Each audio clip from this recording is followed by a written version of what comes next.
মুন্সি মৌলানারা কেন বাউলদের ভণ্ড সাধক বলতেন, চলুন জেনে আসি আজকের এই ভিডিওতে।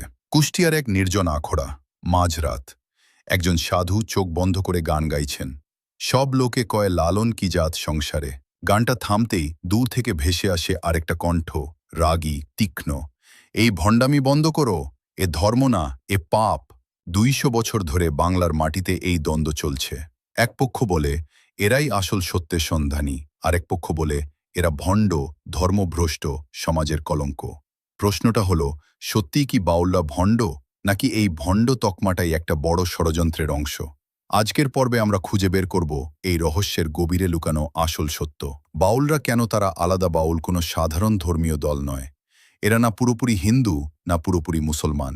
এদের সাধনার কেন্দ্রে আছে একটাই বিশ্বাস, মানুষের দেহের ভেতরেই লুকিয়ে আছে পরম সত্য, যাকে বাউলরা বলেন মনের মানুষ বা অচিন পাখি। মন্দির মসজিদে না গিয়ে, নামাজ পূজার আনুষ্ঠানিকতা ছাড়াই, শুধু গান আর সাধনার মধ্য দিয়ে তারা সেই পরম সত্যার সন্ধান করেন। আর এখানেই শুরু হয় আসল সংঘাত। কারণ প্রচলিত ধর্মীয় ব্যবস্থায় ঈশ্বরের কাছে পৌঁছানোর একটা নির্দিষ্ট পথ আছে, মৌলবী, পুরোহিত, শাস্ত্র।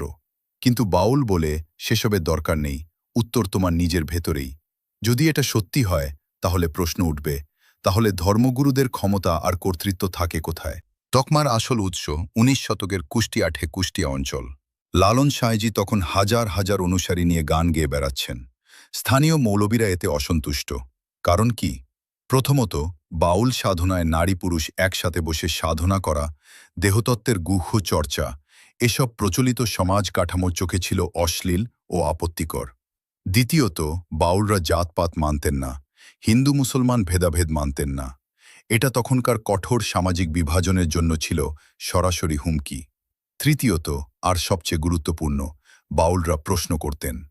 লালনের বিখ্যাত গান সব লোকে কয় লালন কি জাত সংসারে, লালন বলে জাতের কি রূপ দেখলাম না নজরে।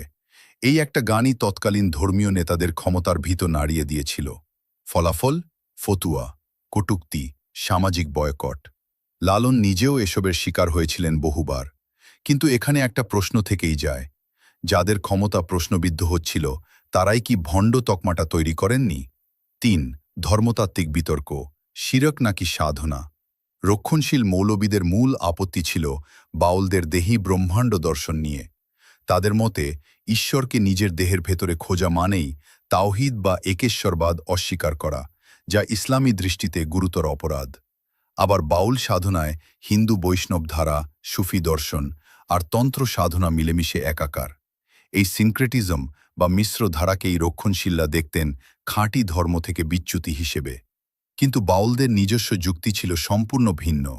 তাদের মতে ধর্মের বাহ্যিক আচার অনুষ্ঠান একটা খোলস মাত্র। আসল ধর্ম লুকিয়ে আছে অন্তরের সততায়, মানুষকে ভালোবাসায়। তাহলে প্রশ্ন দাঁড়ায়, কে ভণ্ড?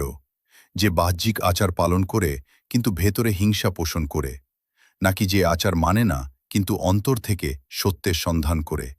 এই প্রশ্নের উত্তর আজও অমীমাংসিত। ৪. সমাজ, ক্ষমতা আর নিয়ন্ত্রণের রাজনীতি। এখানে একটা গভীর সত্য লুকিয়ে আছে, যা অনেকেই খেয়াল করেন না। বাউল আন্দোলন ছিল মূলত প্রান্তিক, নিম্নবর্গের মানুষদের আন্দোলন। কৃষক, তাঁতি, জেলে, সমাজের একেবারে নিচু স্তরের মানুষরাই বাউল সাধনায় আশ্রয় খুঁজে পেতেন। কারণ এখানে জাতপাত নেই, ধনী গরিব ভেদ নেই।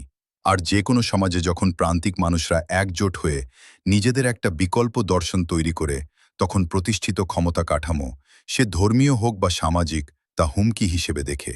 ভণ্ড তকমাটা তাই শুধু ধর্মতাত্ত্বিক বিতর্ক নয়, এটা ছিল ক্ষমতা টিকিয়ে রাখার একটা হাতিয়ারও। এই কারণেই আজও ২০০ বছর পরেও বাউল গান আর সাধনা নিয়ে বিতর্ক থামেনি। ৫.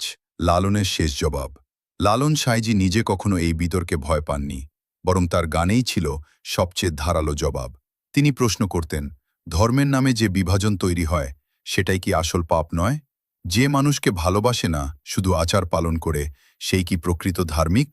আজ ইউনেস্কো লালনের গানকে মানবতার অমূল্য সাংস্কৃতিক ঐতিহ্য হিসেবে স্বীকৃতি দিয়েছে। যাদের একদিন ভণ্ড বলা হয়েছিল, তাদের দর্শন আজ সারা বিশ্বে অধ্যয়ন আর শ্রদ্ধার বিষয়। তাহলে ইতিহাসের রায় কি বলে? সত্য যাই হোক, একটা কথা নিশ্চিত, যে প্রশ্নগুলো বাউলরা তুলেছিলেন, সেই প্রশ্নগুলো আজও আমাদের সমাজে অমীমাংসিত। আপনার কি মনে হয় বাউলরা ভণ্ড নাকি প্রকৃত সত্যের সন্ধানী? কমেন্টে জানান। আর পরের পর্বে আমরা যাচ্ছি আরেক রহস্যময় ইতিহাসে, ভাওয়াল সন্ন্যাসী রহস্য। একজন রাজপুত্র মারা গিয়েছিলেন নাকি বছর পর ফিরে এসেছিলেন সন্ন্যাসী রূপে? সেই পর্ব দেখতে ভুলবেন না।